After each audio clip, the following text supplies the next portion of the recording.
This episode of Deconstructed is brought to you by the NVIDIA Shield Android TV. Welcome to Deconstructed, where we take an old top 10 list and break it down entry by entry to try to figure out why things placed where they did. Today we're probably doing the newest list we've ever deconstructed, the top 10 games of 2015. We'll also be playing a few of these games because playing games is fun and life is short. Let's meet the panel. We got Mike on the end, hey, Andrew in the middle like he always is, and Dave next to me. Hi-yo. I am your host Dan. Let's start this off with a comment. Okay, so this list kicked off at number 10 with Rise of the Tomb Raider. I really wanted to play Rise of the Tomb Raider, but unfortunately it was a f***ing Xbox One exclusive and I don't own an Xbox One. Well, ironically, it's the Uncharted to hold over people waiting for Uncharted, and it's also an Xbox exclusive Uncharted for now until a definitive edition makes its way to the other consoles. Now, this one just barely egged onto the list at number 10. Now, I know we had a few other candidates for that spot. Yeah, the other two candidates that were eyeing the number 10 spot were Rocket League and Xenoblade Chronicles X. This one, it just made it onto the list just ahead of those two, more specifically Rocket League. It was just a much more refined and more... It knew what it wanted to do, and it set out to do it, and it achieved it. It didn't push the genre, it didn't do anything crazy new. It gave us, like I said, an Uncharted experience, but it did it really well, and it is one of those must-play games of the year. That's why we couldn't put it higher. It wasn't reinventing the wheel, it was just sort of polishing it. All right, so we got another comment to bring us into number 9, which was Splatoon. Actually, it's 2 comments, but you'll see they're related. A bunch of vowels over here said, Splatoon? F***ing Splatoon? I'm done. And Gianluca Isabella said, clicked off the video after seeing Splatoon. So it seems that some people are not so happy about having Splatoon on the list. I'm willing to bet the people that say that it shouldn't be on the list didn't even play Splatoon. It's like, don't knock it till you try it, guys. Yeah, Undertale syndrome, as we call it. Pretty much. Yeah, we'll talk about that later. What about you guys? It's only at number 9. It's not like we put it at number 1 or anything like that. What made it so good was that it really mixed up the competitive shooter. Like, instead of just being a bunch of guys with sort of modern-ish weapons and jetpacks running around, it really put a huge twist on the whole genre and showed that the competitive shooter can still be new and fresh. Nintendo has like constantly supported the game like ever since it released. Like when it came out, it was pretty short. It only had like 5 maps, but now it's got like 16 maps. Well, let me ask you this then. Like, we spoke a bit when we were ranking the list how like it was one of the best games for the Wii U. Now the Wii U hasn't had that many new games this year, especially not new notable ones. Do you think we were a little bit biased and put it on the list only because it was a Wii U?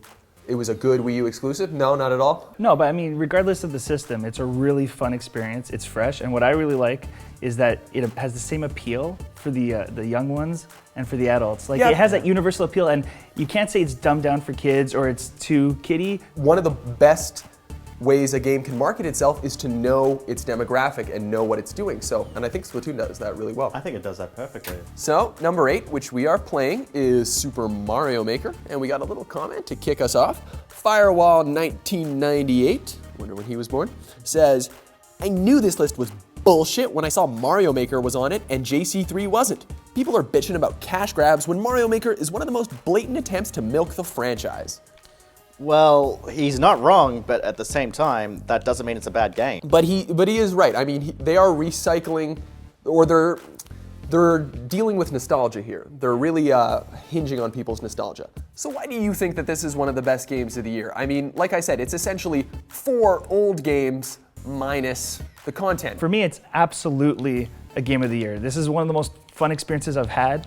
It justifies having the Wii U, absolutely. It justifies the gamepad.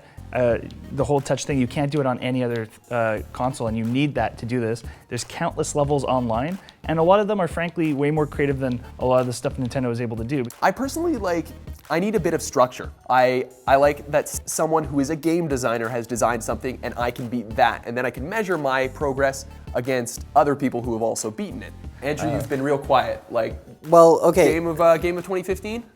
Definitely, no, definitely top 10, definitely belongs on the list. I understand where the criticism comes from because it's weird that it's a full-priced game considering you have to make your own content, but the nostalgia is very, very strong. I played this and I got really excited when I finally unlocked like Mario 3 and Super Mario World. So let me ask you this. You take away Mario, you put some sort of random new character in here. Would it be anywhere near as fun? Definitely definitely not. But it still deserves to be on it regardless. Yes, because like there's so much power in an IP. Star Wars Battlefront, if you take away the Star Wars thing, It would be crap, but I still kind of like it. Exactly. So, just let people have their game. So at number 7, we had Arkham Knight, the console version. Now, Codio says, I was really let down by Arkham Knight. Maybe the previous games built our expectations too high, or there was too much hype around it, but for the final Batman Arkham game to go out like that made me feel pretty sad. There was not one memorable boss fight, and there was too much Batmobile usage. That was one of the issues I had with Batman Arkham Knight. It's not a bad game, which is why it's still on the list. It's still got some great selling points. I kind of loved it. I just loved granted, the Batmobile is something I could sort of take it or leave it, but I kind of liked it. I liked vaulting out of it or jumping back in. I think it looked amazing. Call me shallow, but it really just looked like a next-gen game. And, all the things that I liked about the previous games there, or most of the things that I liked, were still there. So I'm cool with it. Let's be honest, like after Arkham Asylum and then Arkham City, it was like, wow, like I need more. And then you got more and you're like, this is kind of too much of the same with those extra elements, and nothing super memorable and a predictable twist. I really do feel that games struggle with their legacy. Like, it's very hard for games to be judged alone and not next to the games that preceded it in their series. Yeah, so if this had been the first game in the series, it would have absolutely blown us all out of the water. But because it was the third or fourth game in this series, our expectations were just really, really high, and that definitely hurt it a little bit. Number 6, we had Monster Hunter 4 Ultimate. Now, I got 2 comments to explain this little bit here. John Birchman says, the only one I don't agree with here is Monster Hunter 4 Ultimate. Everyone forgot about it after it was released, and it's definitely not the best 3DS game of the year. I don't know what this guy's talking about. I don't know what else came out for the 3DS this year that was better, but this game's fantastic. I've only scratched the surface with about 50 hours, and I think I have another comment to support my opinion. Janice HOW says, I bought Monster Hunter 4 Ultimate on an impulse. I've now spent 1,200 plus hours playing it. There's a lot of content in this game. Yeah, this one is my personal choice for Game of the Year. I love this game so much. I picked it up back in February, clocked about more than 200 hours worth of gameplay into it. What I found was the barriers, you start up, there's like a gajillion weapons to choose from. Each one has, for the tutorial. You're playing the tutorial, it doesn't really, like you follow the arrows, you go fight, like you start fighting raptors and a T-Rex kind of thing. I know that's not what they actually are because they probably have a monster name. Right. But on the actual regular 3DS, if you don't have the Circle Pad Pro, which you don't for the XL, you're using a virtual D-pad, which is like super annoying because you have to switch back and forth from the buttons to that. So it's kind of jarring when you're moving. I have the game now and I loved it, but I wasn't impressed with the demo. I think the only reason this game wouldn't place higher on our list this year is those barriers of entry. I think it's tough to learn. You gotta spend 2 or 3 hours just to figure out a weapon that you wanna use, and then the menus are almost incomprehensible. Under all that is probably one of my favorite games this year. I know it was your favorite. Yeah, but once you get past that barrier of entry, and it really sucks you in. Like, you can take this game online, play with other hunters, you can or play locally, which is something that's a rarity these days. The guy said that everyone forgot about it, but I still find low-level games all the time. I don't know. Yeah, and I still find time for it, especially on my way to work. Cool. All right, moving on. I think our number 5 entry here, Undertale, is probably the most divisive game we're going to discuss today, and probably the most divisive game of this year. And to exemplify that, I got a few comments. Blue Sparkles PPG says, no, Undertale should be number 1 for goodness sake. However, Ray Cardenas says, Undertale but no Halo 5? Who the f are making these lists? And Owen Hart, he says, I've never played Undertale. The short clip was the first I've ever seen it. I never heard of it. What was that mess? Looked like pure shit. Who would play that? I will just open up by saying, don't judge a book by its cover. It makes you look like a dummy-dum. A top game doesn't need to push the pixels. It doesn't need to do all that. This one, it gives you that Super NES era graphics. It has so much humor. You don't know what to expect. I think this one really explores how RPGs work, and it kind of plays against your own predetermined tropes about what to expect in an RPG. Yeah, and it's one of those games that it's written so well that you automatically become invested in these characters just by the way they talk and by the way they act. And what's really cool about this one is you could play the whole game and not kill anyone. Like you could do a pacifist run, or you could kill everything that you see. Do you think it was just like it pushed its way halfway just on the strength of its writing and all that, but like we still like couldn't rate it higher just because it's not quite our type of game? Yeah, I wish it was a little higher, but yeah, you can't push those AAA crazy blockbusters out of the way that were not only like well done, but like push the genre forward. Well, again, it's also a very tight list because like the ones ahead of it were also really, really good games. So next up is another game that we've actually already discussed here on Deconstructed or already played. It's Metal Gear Solid 5, The Phantom Pain. Little comment to kick us off here before you begin. I know you're eager. Mike Lambert here says, Metal Gear Solid 5, f off Konami. Love you, Kojima. yeah, Metal Gear Solid 5 left me with very split emotions once I'd finished playing it because it's a fantastic game. The gameplay is just so solid, so refined. It gives you multiple ways to approach your objective, but it's not finished.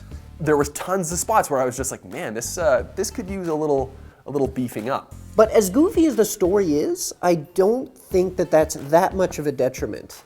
Because it's nuts, but the game is just really, really fun, and it transitions into an open world phenomenally well, and that's something that a lot of games are struggling to do. I have no problem with the goofiness, but please finish the story. Like, it's not that it's wacky, it's that it's unfinished. And then you say it transitions well into an open world.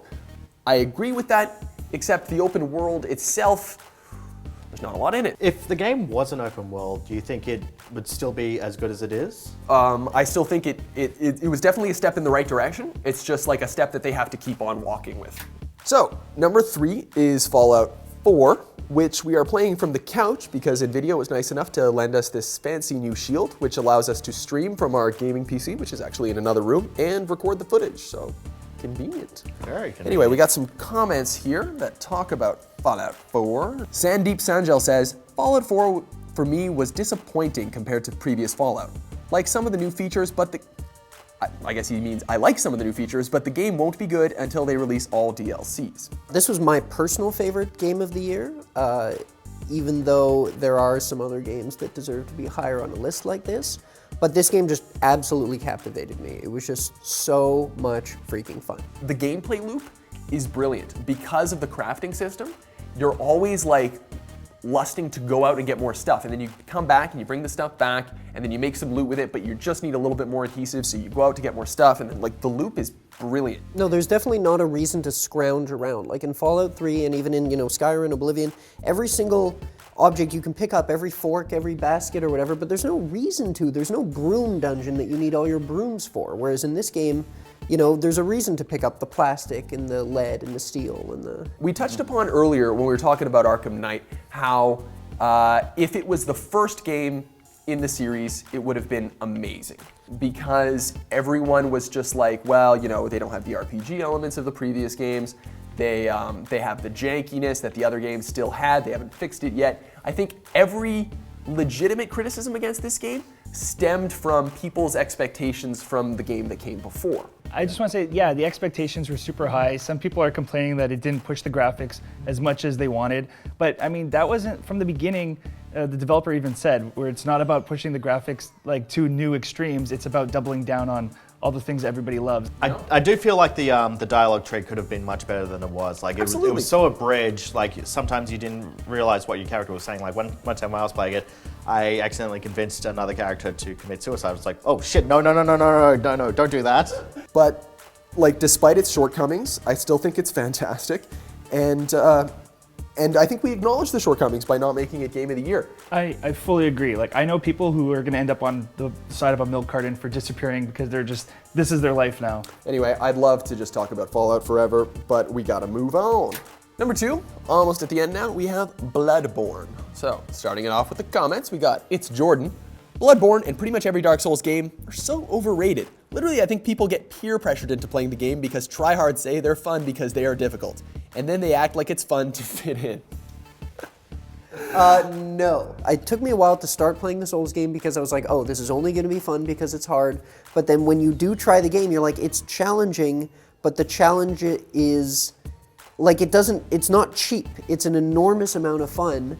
And the challenge is only one aspect of what makes those games so freaking good. And Bloodborne is, the culmination of everything they've built so far into their best game so far. Yeah, it's really good. The atmosphere is fantastic as well. Like the lighting is brilliant. The way the villagers call out to you, it really sets you into this. I can't remember what the world's called, but it's so eerie and it's just fantastic. I think it would have been an easy choice for number one, for it not for our number one choice, which leads into.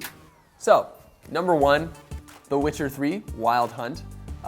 This was definitely my personal game of the year. We were talking before about how there were shortcomings in Fallout 4 and Metal Gear Solid. And we also mentioned that, for a game that's got to be the game of the year, you shouldn't be left wanting in any area. And I really feel that The Witcher 3 sort of covers up the shortcomings that both of those games had. If you're talking about maybe like the emptiness of the open world in Metal Gear Solid, this game's got that. You're talking about the story shortcomings in both of those games, this game's got that. I just think that there really was no area where it really needed to be strengthened. I know people had issues with combat and stuff like that, but I don't really think that carries a lot of weight. I think the combat, it did what it needed to do. It was really engaging at the same time. What I find really interesting is, it started off as fantasy novels, actually.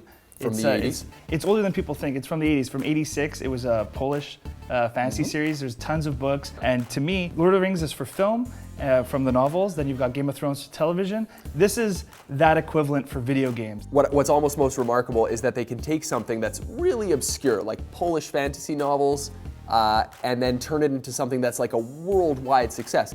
As a game that defines next generation, not just graphics, but gameplay, story, this is the game I feel like best defines next gen. It's the one that will set the standards for other games to come with this generation.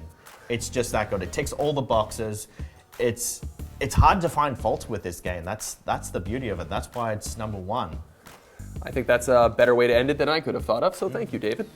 Well, this concludes this episode of Deconstructed. Special thanks to NVIDIA for lending us this shield so we could play and record our PC from the comfort of our couch. As always, be sure to subscribe to WatchMojo.com for great content every day, and of course, let us know which other episodes and lists you'd like to see us deconstruct.